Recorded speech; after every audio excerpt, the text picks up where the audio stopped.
ଆଜ୍ଞା, ଆପଣ ଯଦି ପ୍ରକୃତରେ ଭଲ ପାଉଛନ୍ତି, ତାହେଲେ ଯଦି ତୁମ ଭଲ ପାଉଥିବା ମଣିଷ ତୁମ ସହିତ କଥା ନ ହୁଏ, ତୁମ ଆଖିରେ ଲୁହ ଆସିଯାଏ ଆଉ ତୁମ ହୃଦୟକୁ ବହୁତ କଷ୍ଟ ହୁଏ, ଯେମିତିକି ତମେ ଗୋଟେ ଶବ ପାଲଟି ଯାଅ।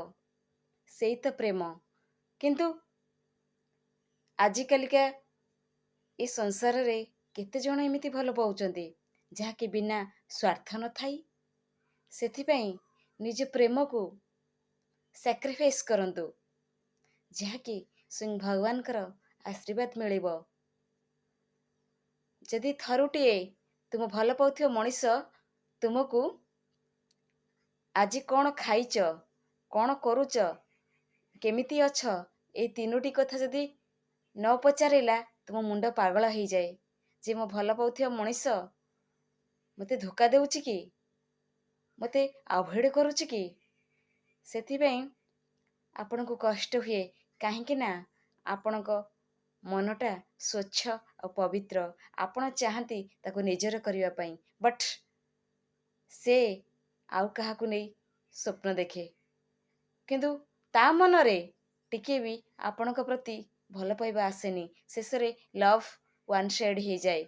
କିନ୍ତୁ ଏଇଟା ଭାବି ନିଅନ୍ତୁ, ଆପଣଙ୍କ ଆଖିରେ ଯେତେବେଳେ ଲୁହ ଆସୁଛି ମାନେ ଆପଣଙ୍କ ପ୍ରେମ ସତ୍ୟ। ସେଥିପାଇଁ ଡୋଣ୍ଟ ୱରି, ଆପଣଙ୍କ ପ୍ରେମର ଶୁଦ୍ଧ ମୂଳର ହିସାବ ସବୁ ଆପଣ ପାଇଯିବେ। Wait and watch. ସେଥିପାଇଁ ଅତି ବ୍ୟାକୁଳ ଆପଣ ଯାହା ପାଇଁ ହେଉଛନ୍ତି, ହୁଏତ ସେ ନ ଆସିପାରେ, ତା ବଦଳରେ ଆଉ କିଏ ଆସିପାରେ, କିନ୍ତୁ ଆଠାରୁ ସେ ବହୁତ ଭଲ ହେଇଥିବ।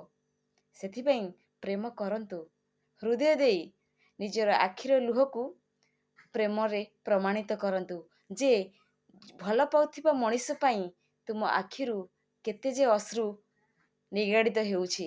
ସେଥିପାଇଁ ସେ ପ୍ରତିଟି ଅଶ୍ରୁର ମୂଲ୍ୟ ତୁମକୁ ନିଶ୍ଚୟ ମିଳିବ।